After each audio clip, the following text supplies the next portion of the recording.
So in today's video, we're going to be mixing Manic Panic's Vampire Red with their After Midnight. So to start, I have my swatches labeled 1 through 11 today. 1 is a natural red, 2 is black, and then from 2 to 9 we have a range that goes to platinum blonde. Number 10 is a toned version of number 9, and then number 11 today is going to be a gray swatch.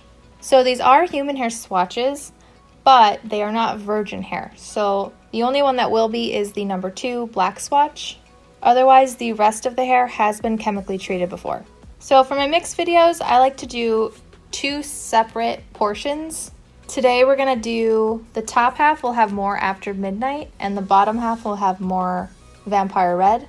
I did already mix them together, and I do just want to warn that the mixture with more After Midnight almost is very, very dark. It almost looks black. Hopefully you can see that there is a purple tint to it.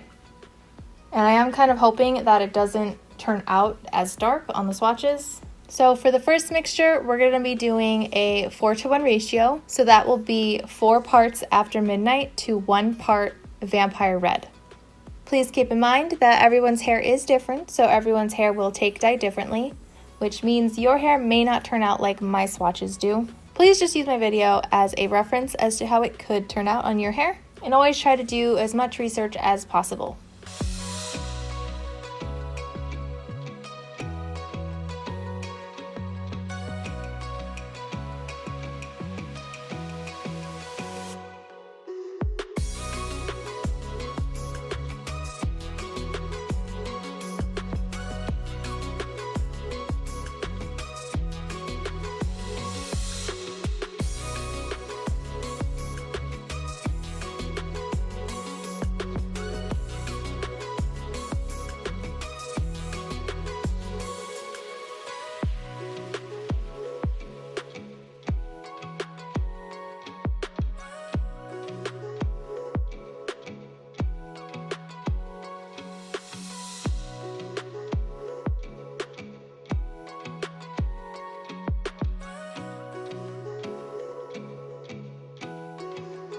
For the second portion, we're going to be doing a 4-to-1 ratio again, but this time we're going to flip it. So it's going to be 4 parts of Vampire Red to 1 part After Midnight.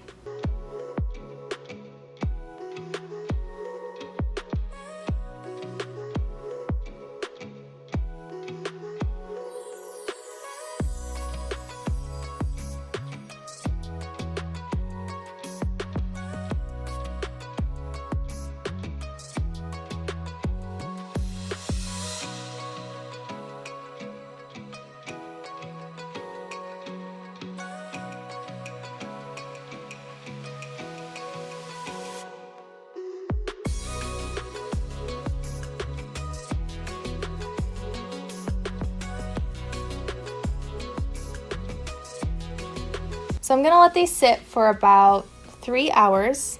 I will rinse them out, and then when they're dry, I'll meet you back here, and if I have any similar dyes, we can do some comparisons. So I was not expecting for this dye to turn out so incredibly dark, especially the top half with more After Midnight.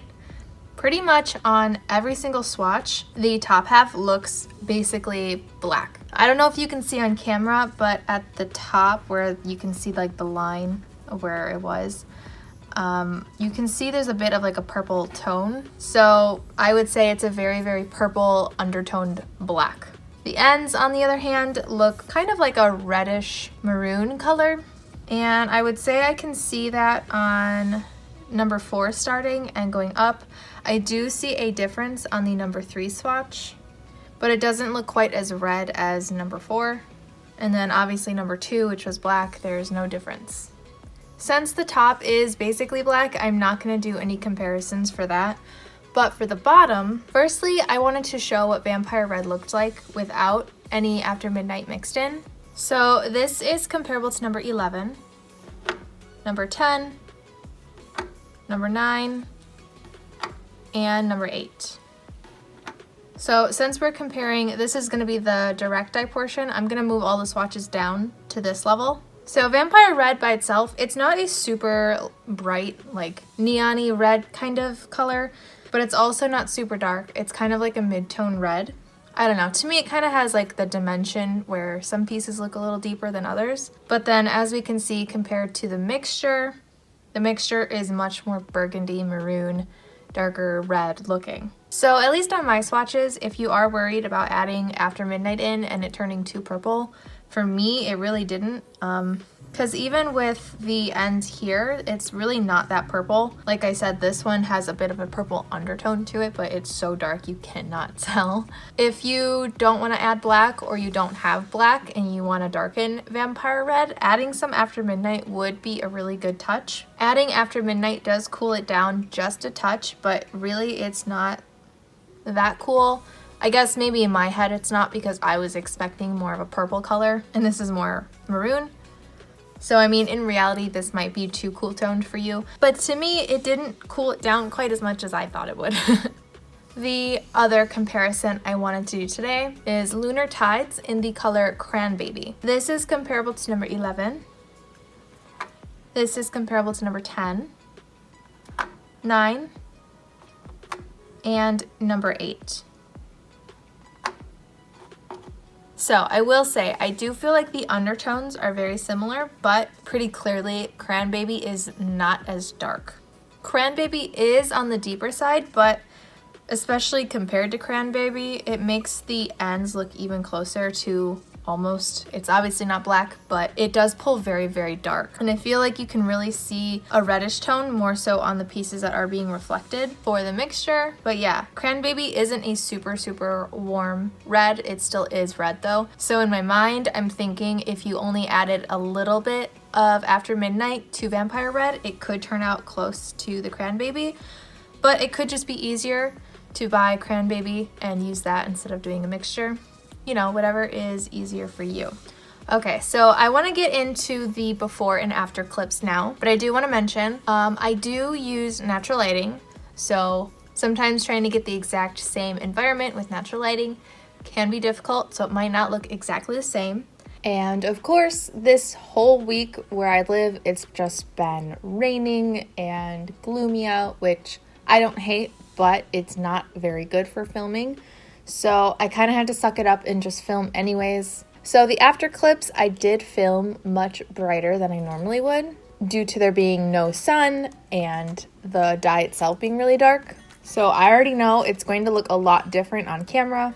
My goal is that hopefully you can see the undertones in the color a little bit better, because with sun or without sun, this is a very dark dye. So I just wanted to explain that a little bit.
So I hope this video helped. If you have a request, I do have a link below to a Google form you can fill out. Just remember, I only do dyes that are not tested on animals. I also have Amazon affiliate links listed down below. I'm not always able to find each dye sold by the legit company, but at the very least, I will have my swatches linked below. Thank you to my patrons, and thank you for watching, and I hope to see you in my next video.